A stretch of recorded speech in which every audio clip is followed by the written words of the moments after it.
Brakathiya Howell, Brakathiya Shai, Brakathiya Howell, Brakathiya Shai, Brakathiya Howell, Brakathiya Howell, Bashim Yahushai, Bahashim, Rakakudash.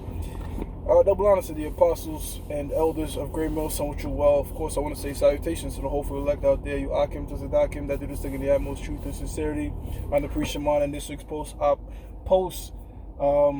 in transit lesson, post camp lesson is going to be going into gentrification. Building off Eldayathun's lesson, he did a lesson speaking on the situation that's happened in New Jersey, and I actually saw a little news broadcast going back to 2016, and we're now seeing the effects of it now. If you go down to Jersey City, which the Spirit had me work in Jersey City just recently, there's certain parts of Jersey City that look damn near like Manhattan, like the wealthier parts of Manhattan. I saw nothing but Edomites and gooks, of course.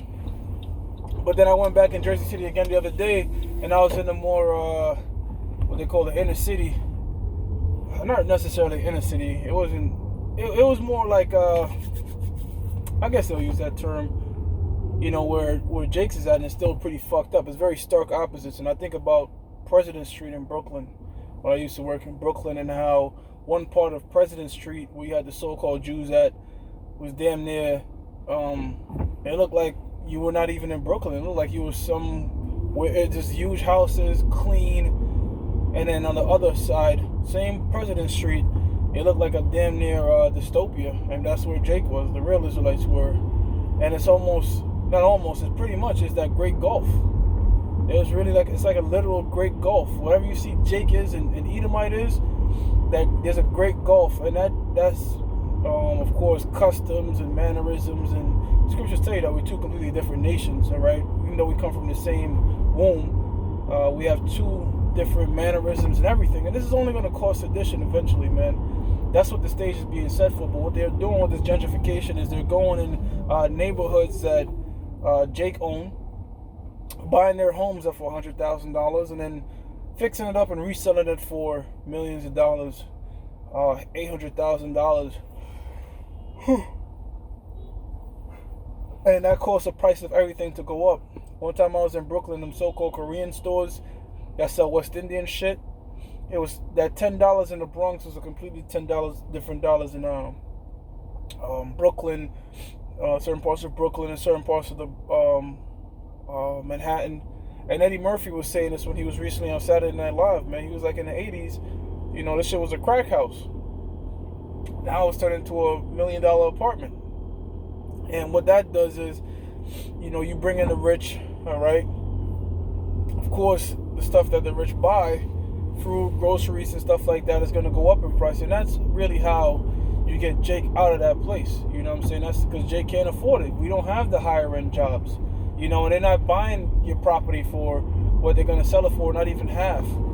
You know, maybe a tenth of what they're going to resell it for. So you don't even get a real profit enough to stay in your neighborhood when they buy your brownstone and buy your homes and such, man. You know? And that's what they're doing. All right? So the gentrification, all right, is causing a lot of great animosity between the children of Israel and these Edomites, man. These so-called white people in the upper rich. And that shit is spreading worldwide. But when all hell breaks loose, and that great sedition happens, you have the stage set right there, because you have the rich and the wealthy so close, man. And I'm going to say something, man. All right, I picked up this Edomite. I'm not going to disclose this location, but it was a very wealthy area. The pickup was from a very wealthy area. And this Edomite, she went into fucking Brooklyn. You know? Meaning these Edomites have money. They're coming from places of money, different parts of the New York City, all right, different parts of other states where they have money, all right, and they're coming out to these particular areas that's close to Jake's, and then they're taking down the businesses, all right. When I was watching that thing on Jersey City, you had a Latin American, because the so-called Latin American people are Israelites as well, from the Northern Kingdom respectively, from so-called Puerto Ricans on down to the so-called Mexicans, you know. They had their little Latin business, but guess what? An Edomite came, all right, bought it up and opened up some type of hipster type restaurant, you know.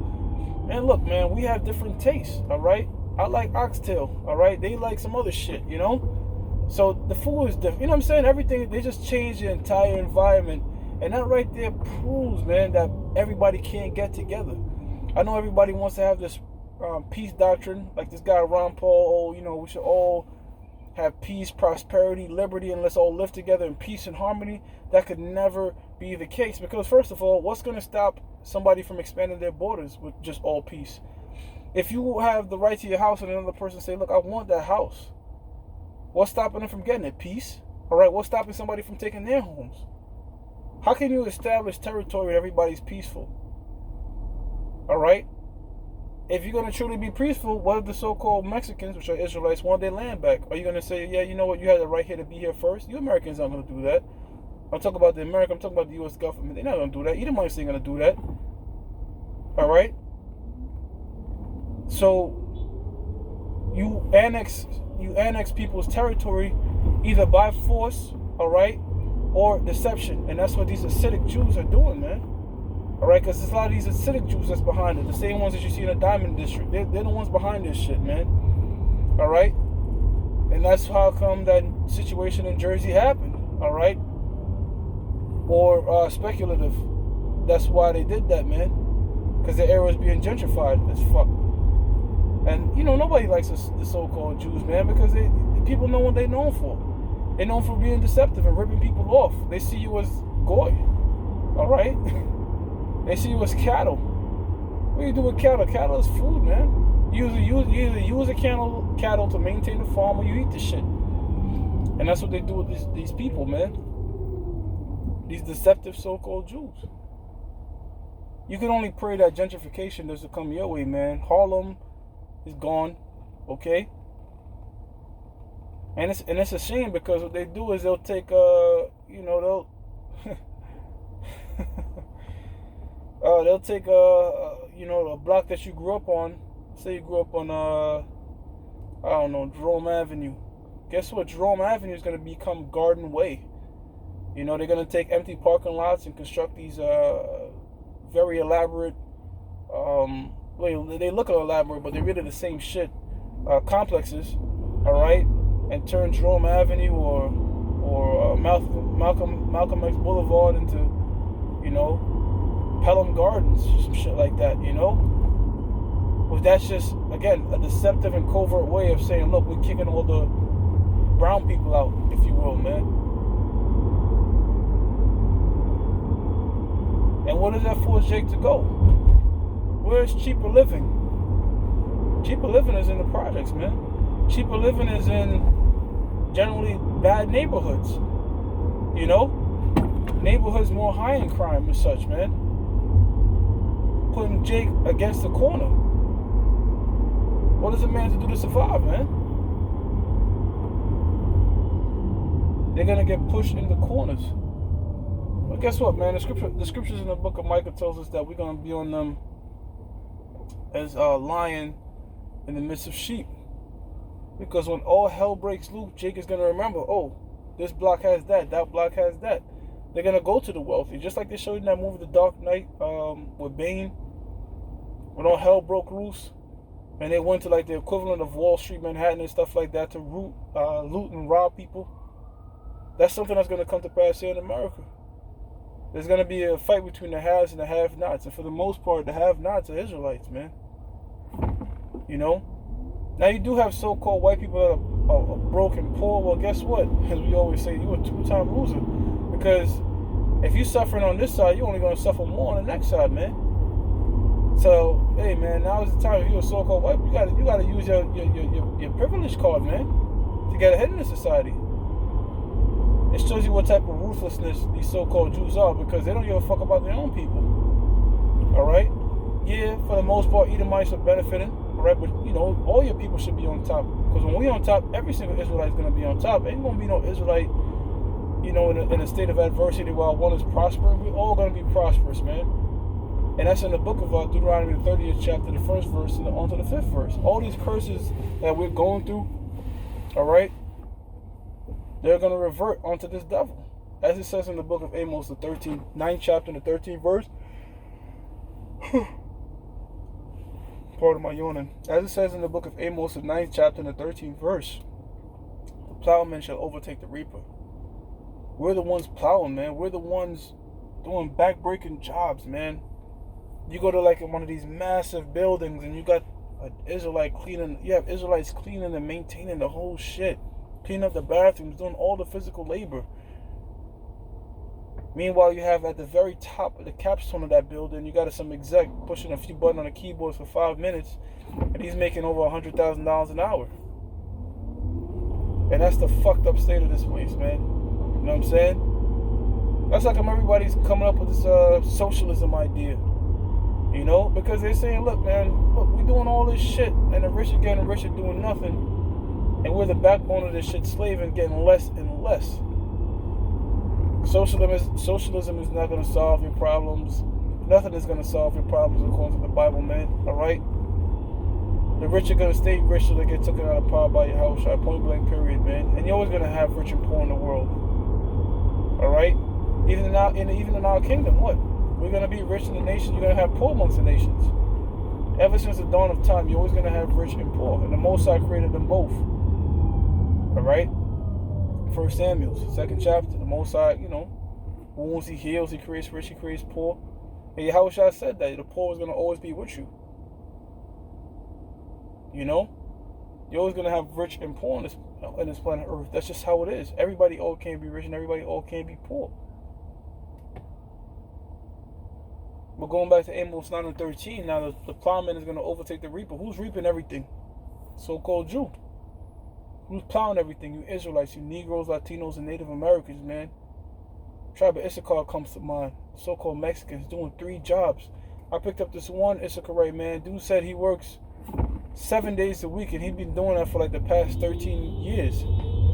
7 days a week, man. I picked a dude up at late night on fucking Christmas. You know what I'm saying? He's still not going to do that. Esau ain't going to take those jobs, man. Esau's not going to do those jobs. Even if he takes those jobs, he's not going to endure for that long with that job, man. Jake is the one that's doing all the jobs that they don't want. So this whole, we need to deport the year, right, man? The so-called Mexicans keep this thing afloat, man. The Israelites keep this fucking place afloat. You go to any wealthy area, who's doing all the labor to maintain that wealthy area? The garbage men are Israelites. Sanitation, you know, Israelites. The people cleaning up your rich-ass homes, Israelites. Just like how it was in Egypt. This is the modern-day version of Egypt. The word Egypt just means bondage. All right? Why didn't Pharaoh want to let go of the people of Israel? Because they were keeping that shit afloat, man. Imagine Yahushua come to the so-called white man. Look, I want all the... What if, you know, somebody comes to the so-called white man and say, look, I want all the Negroes, Latinos, and Native Americans to leave this place. You're going to say, wait a minute, hell no. Is it because they care about us? No. It's because we're doing every damn thing to keep this man afloat and making all the money for this devil, man. You know? And that's going to come to an end very soon. So this gentrification shit, man, these so-called devils are crafty, man. They're crafty. They don't just come straight and say, look, man, we don't want you fucking niggas around. They use money. They use something you don't have, man. You know? Which just inflates prices around you, inflates rent. You know? To the point you can't live there anymore. And you're forced to go back and revert to poor areas, man. So that's how they've weaponized gentrification. And with that, I'm going to give all praises to Yahweh, Ba'ashim Yahushua, Ba'ashim Rakakodash, double honors to the apostles and the elders of Great Millstone, with true well. Salutations to the hopeful elect out there, man. You Akim to Sadakim that do this thing in the utmost truth and sincerity. Shalom.